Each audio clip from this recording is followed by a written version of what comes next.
Dear students of class 8, the last few lines.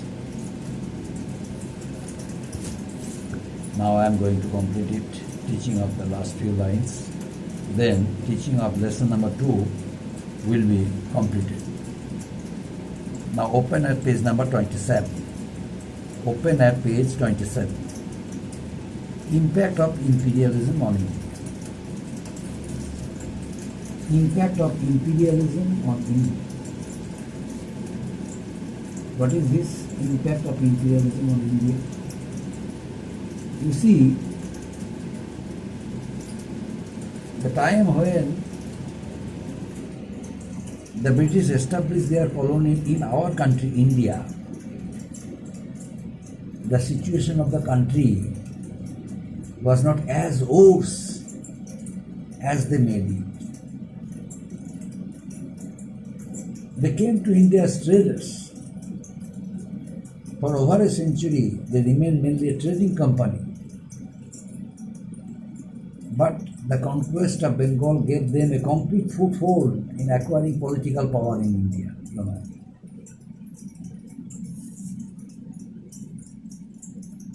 By adopting the policy of divide and rule, they succeeded in bringing the whole of the country under their control by the middle of the 19th century. But the people of India, they were fully oppressed to their political slavery and continued to resist the foreign rule. But that incident happened during the later part of political agitation under the nationalist leaders. But thing is that India suffered under the British imperialism.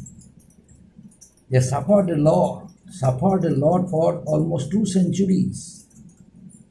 And in course of time, the British also established themselves to be very powerful nation of the world. They utilized Indian raw materials, natural resources. At the time when they had become the ruler of India, the East India Company ruled India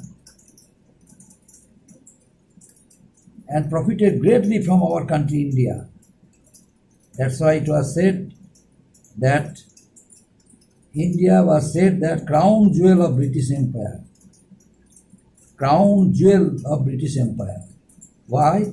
Because of availability of natural resources, availability of raw materials, availability of cheap laborers, made the British government, made the British rich, prosperous and wealthy. Indian farmers were forced to grow only cash crops like cotton, indigo, in order to meet the growing demand of their factories, textile industries of Britain. They had no right to cultivate rice, wheat, etc., etc. But only indigo, cotton, this type of cash crops. Because the growing demand of their factories and industries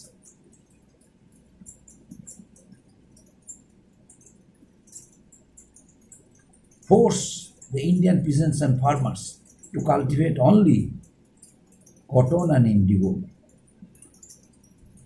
Besides cotton and indigo, they were forced to cultivate tobacco also, because it had great demand in their own country, England. Another one, that is Indian artisans, impact of imperialism on India, impact of imperialism on India. In our country, a very less number of artisans, craftsmen were involved in making, handicraft products. So these small-scale industries were running without being interrupted.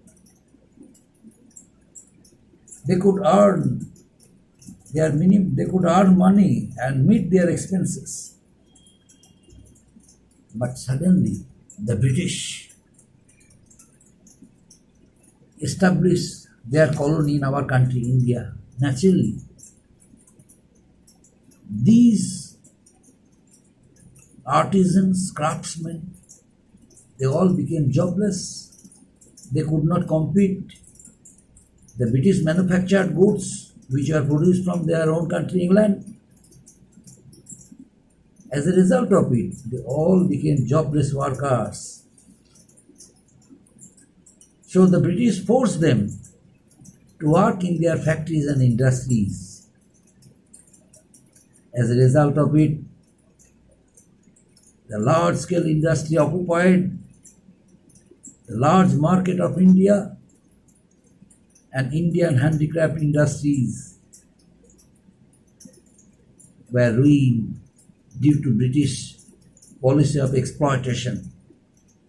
Now imperialism, that's why it is said that imperialism was the root cause of all evils.